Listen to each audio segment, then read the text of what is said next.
but in this thinner air, she said in the manner of one mesmerized. Those who dwell in eternity may be evoked. Welcome to Stories of Futures Past, written when 50 years ago was in the future. Today, I present to you The Vapor Horn by Ethel G. Lewis, published in 1956. Ethel G. Lewis likes having totalitarian dystopian societies as backdrop for her stories, and in this one we meet Rizia, scientist's wife and distraught mother of a very sick child, late at night, gambling everything to try to heal the boy and keep her husband's miraculous and terrible invention out of the hands of the authorities, and also to mind the time, so as to stop manifestations. Enjoy. The Vapor Horn by Ethel G. Lewis, originally published in Fantastic Universe, February 1956. Narrated by Tom Trussell. The weary, anxious eyes of Rizia Dom saw nothing but the 2-inch wall button, a lighter blue than the wall into which it was set. For 2 hours she had uncomprehendingly watched while Davy, her husband, worked at feverish pitch. The final step in the vapor horn apparatus, this button represented the difference between life and death for their 6-year-old son, Johnny. In the night, behind them now, she and Davy had taken turns cradling the frail body racked by fierce coughing seizures. Johnny was the victim of a rare bronchial ailment for which no medicine had been devised, and often in the past months it had seemed to Rizia that Johnny could not continue to live. When, at last, Johnny was mercifully able to slip into an exhausted sleep, Davy had drawn her from the boys' room. Gone was the anguished father, and from his fatigued, narrowed eyes the stern scientist looked at her. "I shall set up the horn," he said. He seemed to forcibly gather the reluctant words from the back of his throat in order to push them from his pale, sad lips. "It is Johnny's only chance. Another such night, and we shall lose him."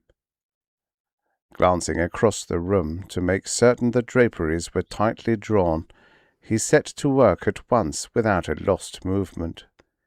He drew the carton from the hall enclosure and began deftly to assemble the parts it contained.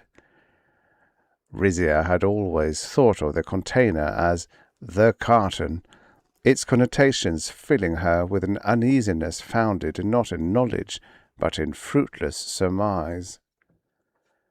In the past months Davy had referred to his secret experiment but once. Holding her very close to him, he had murmured, "Very soon the horn may be completed. I have reached the final step in its structure, and my heart is not glad, Rizia." She had never known why Davy's drive as a scientist to build the horn was coupled with painful reluctance to see the job done. Nor could she force herself to ask questions. This morning, with dawn beginning to stretch out rosy fingers, she felt only a great gratitude because the horn stood on a shelf in Johnny's room, because the disc was here, ready for her touch, in mute testimony to Davy's skill. It was Davy's skill which would hold their Johnny to life. As Davy rose from his stooping position, the empty container now out of sight once more, Rizia stood up to go to him. She saw his hands clench at his sides in one brief expression of inner qualms. And in the first lifting of the night darkness, she looked at this slender man with tenderness. He was grey-faced with fatigue. "Davy," she whispered. He caught her shoulders with urgency. "What I have done is dangerous," he said.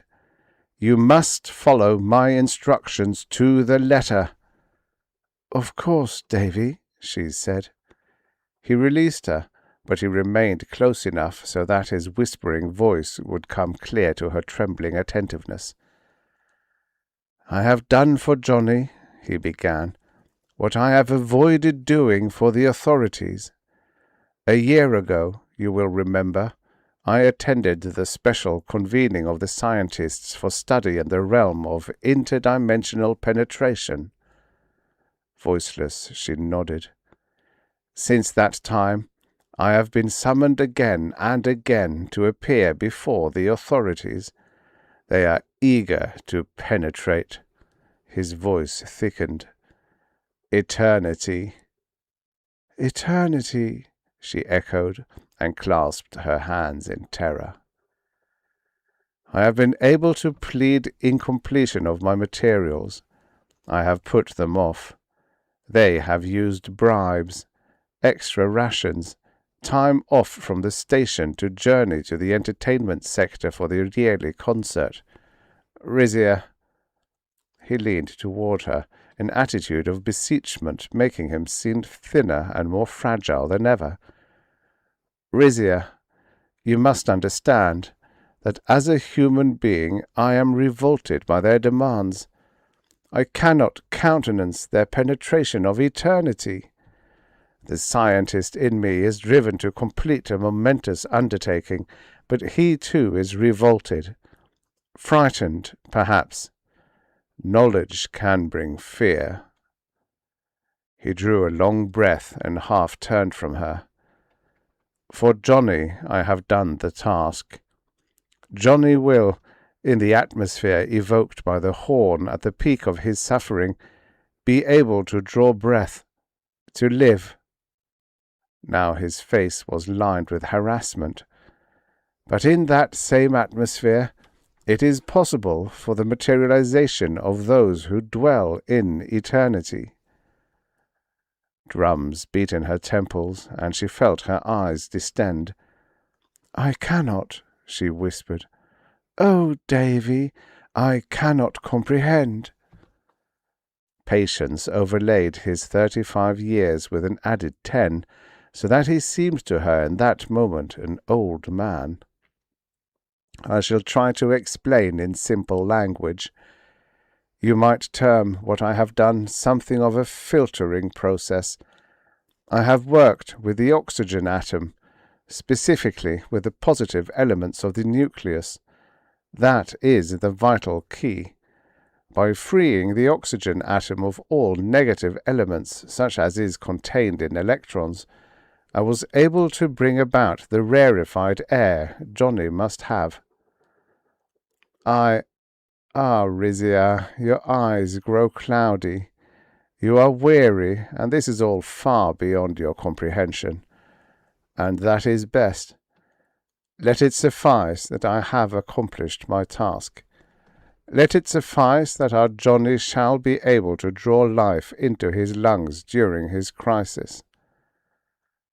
Desperately she tried to meet him on common ground. "I want to know," she said urgently. "I must not be entirely ignorant. I begin to accept facts. Your machine breaks down and then reassembles in another form the parts of the oxygen you need." She was rewarded by the dart of light in his tired brown eyes. "Yes," he nodded. "The horn reforms the combinations of the positive elements, thinning the air, which is too heavy for Johnny's tortured lungs." And now they were both very still, their eyes clinging. But in this thinner air, she said in the manner of one mesmerized, those who dwell in eternity may be evoked. One of his hands clamped down on her upper arm. My hope is that 30 minutes will not be long enough for a materialization, he said. I may see the creature? She was whirling in a dark circle of growing terror. Creature? A faint smile curved Davy's dry lips. These are from eternity, Rizia. The unborn. The dead. I suspect that one of the unborn should be beautiful, that he would be of such beauty that it might blind a mortal. Davy seemed to be drawing himself back from a faraway land to which he had travelled alone. He drew a hand over his eyes. There's little time, he said suddenly. I must report to the 48-hour shift. This means I shall not return for the night, Rizia, as you know. All night you will be alone with Johnny. I rely on you to listen to my instructions with utmost care, and this morning I must be prompt. No one must suspect what I have done. No one must know, she said over and over in her mind. And no one must know how ill dear Johnny had been. Children ill as Johnny were entered in the book under deficit. One day a white gyrocar drew up before a home, and a white-robed figure descended with outstretched arms. No allowances were made for grief or plea. The child was placed into the outstretched arms. The gyrocar lifted into the air. The child was never seen again. I promise, she said, summoning strength. I shall do exactly what you instruct me to do. No one shall know. They would save Johnny, she thought desperately. She and Davy between them would guard their child and keep him safe. Tell me, she urged. If Johnny's seizure begins lightly, wait, Davy said slowly.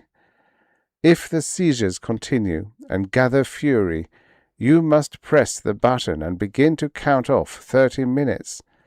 You are to give all of your attention to the counting, for the horn must run no longer than that. Do you understand? I understand, she said. I understand, she thought, that you, Davy, are among the martyrs of the year 2006. Now, among the items of my total comprehension, you stand out as a man of genius, suffering torment because of that genius, and helpless against it. Rizia, one last thing. I have waited with the last because of its importance among these things of which we spoke. The average human being could not survive in the aura created by the horn. You are not to go into Johnny's room. You are not to go into Johnny's room until you have pressed the button to shut off the horn after 30 minutes. Indeed, you are not to leave this room. Some of the odor will permeate the house, but the aura itself will not be insinuated beyond Johnny's room. Remember, do not step over the threshold into the connecting hall. The hall will not be safe for you until after you have pressed the button for shut-off. His voice stopped abruptly. Now I must go. But you too are so weary, she cried. Davy, take a ration, possibly a bath. No. His voice was a faint sigh. He picked up one of her hands and gently brought it to his lips. It was months since they had loved, and yet there had been deep feeling between them at their union. The feeling, she knew, lay there now, waiting for their attention in a tense, cruel, difficult life from which they could not escape. "And if Johnny calls out?" she asked, torn twofold.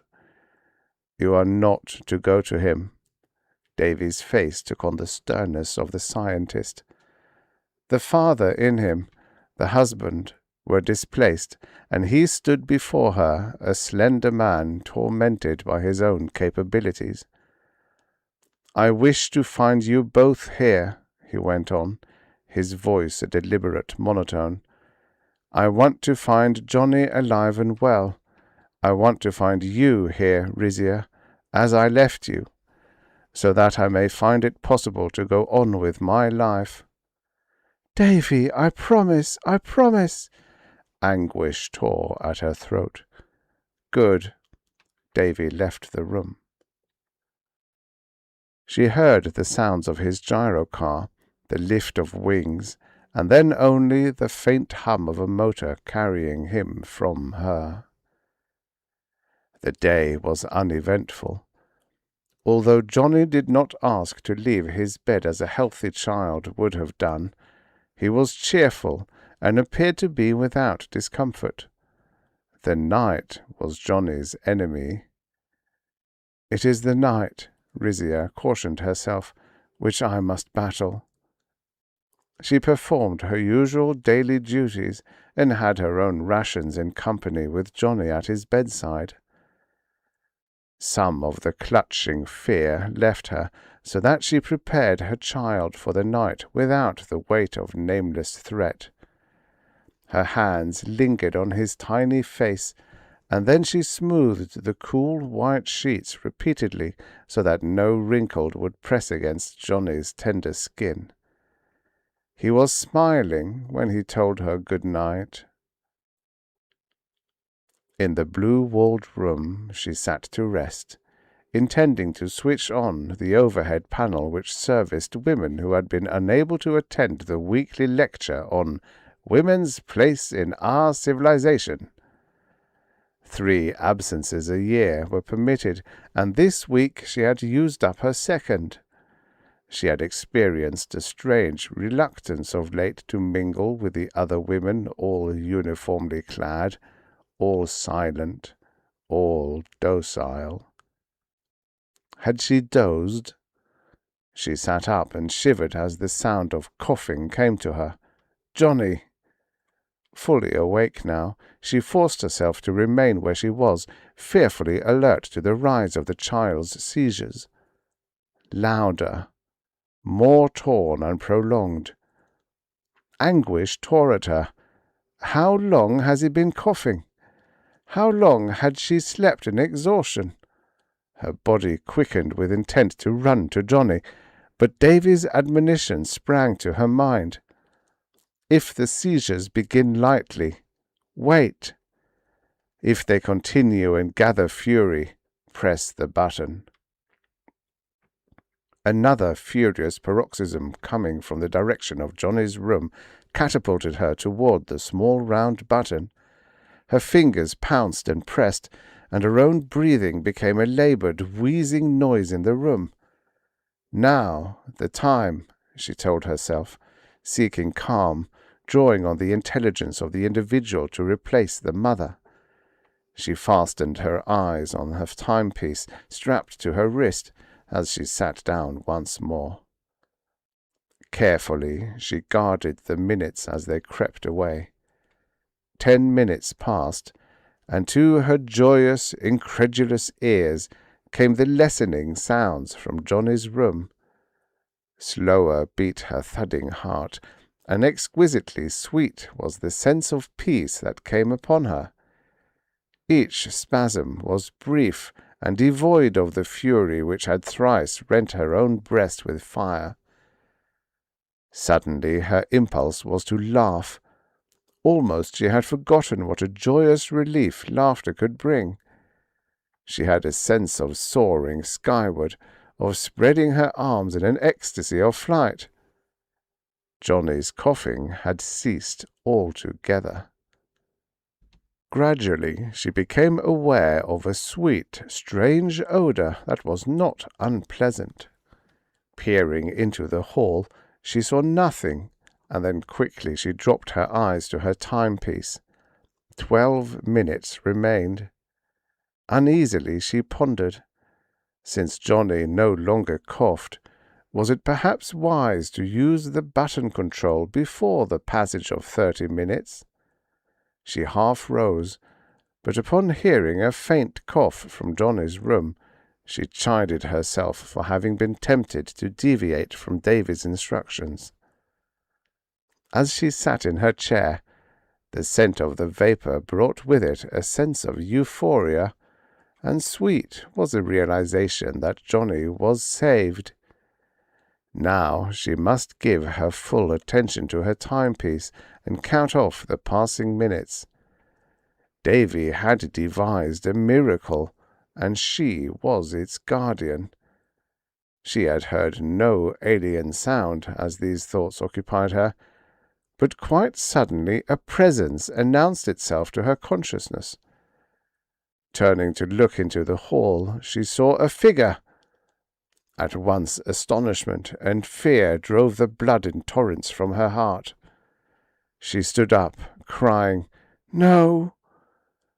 The figure came closer, and as he neared the doorway she shrank away, her hands pressed tightly against her lips lest she scream outright and inflict upon herself an even more unendurable burden of terror.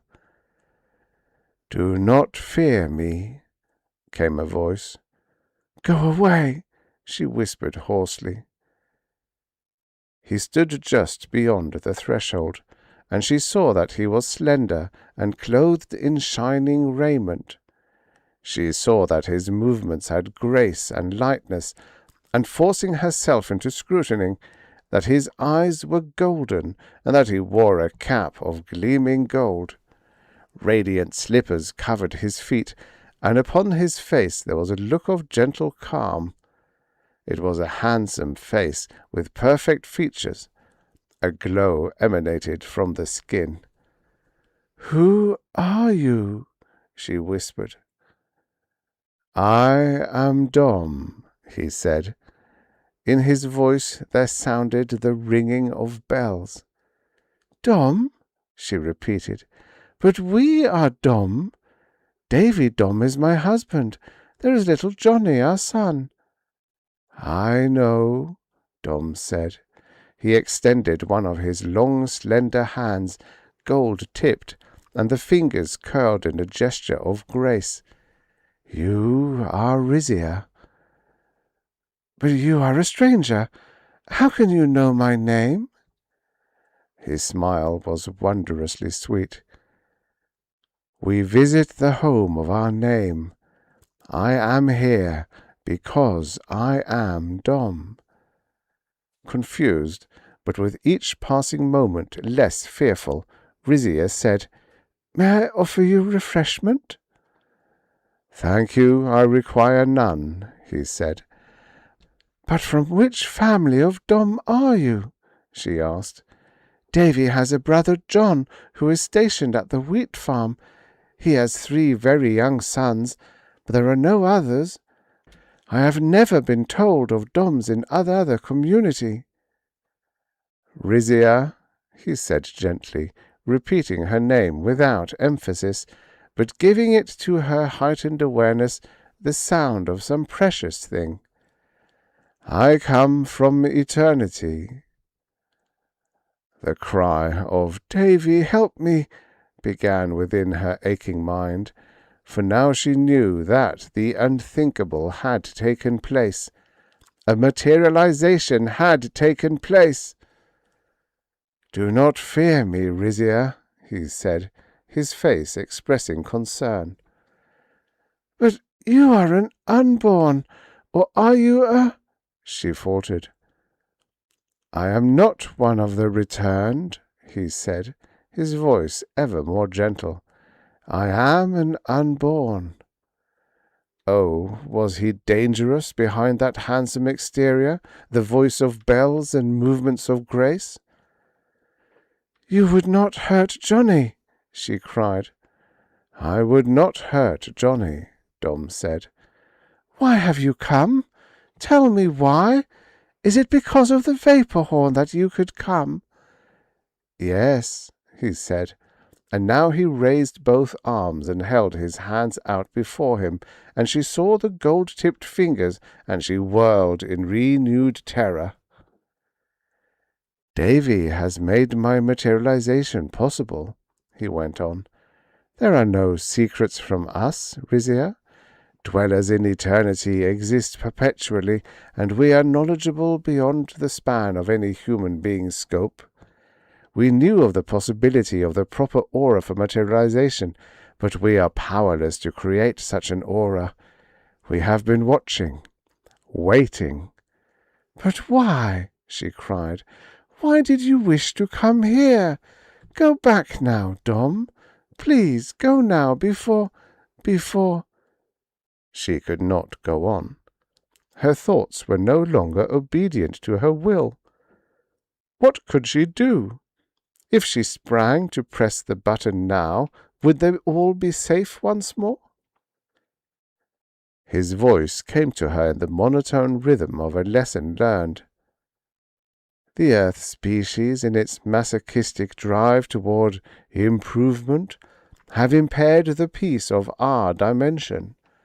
First, some time ago, it was the harnessing of lightning for the generation of electricity. We were able to absorb that shock, but your machine age followed quickly, dousing us with blasts both beneath the sea and high in the firmament. The surcharges from your perpetual radio and television antenna caused chaos among us. And, of late, there has been the new, searing inroads upon us of fallout from your atomic blasts. Our orbit is penetrated deeply, and now only the very strongest survive. The era of nuclear fission is our anathema." "But progress," she whispered desperately. His eyes seemed to flame, and his voice took on its bell tone once more. "An inverse term. We have been forced to view the soul in relation to the body in quite unorthodox perspective. For instance, such earth forms as the one in which I appear have been constructed for our missions here." "Missions?" She felt drained of all strength. Sadness overlay his golden skin. "It has been advocated by our council that we borrow from the human body. Housing, the process will be called. Earth strength, as found in sinew and bone, may possibly be our answer." His voice seemed to be no more than a sigh. "Borrowing?" She could only repeat the word woodenly. "I must do something at once," she thought frenziedly, and could not move. "Very soon," Dom said gently, shaking his handsome head, "there will be a dearth of souls. A pity, for only eternity can provide souls for the newborn." His voice was a gentle stir of bells and music such as he knew had been heard long ago, in another time and in another civilization. "As more of us disintegrate, the time grows shorter in which measures may be taken." Time. His words brought realization of the passing of time to her. In a great panic, she saw by her timepiece that 3 minutes remained of the 30. "Do not fear me," Dom said. "We seek immunity to our destruction in much the same way that mortals seek immunity from disease, by being injected with a serum containing the plague germ which threatens them. We shall lose our identity as it exists today.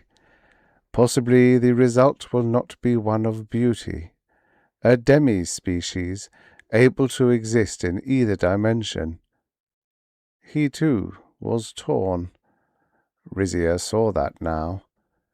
He was made unhappy by the whole scheme of borrowing. He was good. He was very beautiful.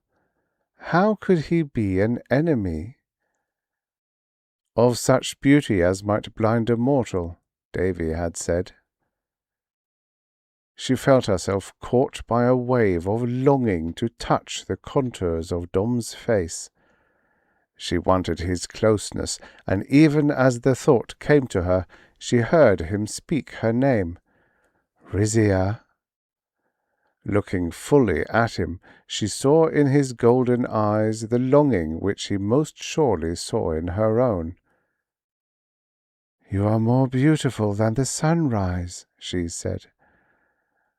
"Rizia, come back with me," he pleaded. "I promised Davy to be here," she said painfully. "We, Johnny and I, make life possible for Davy.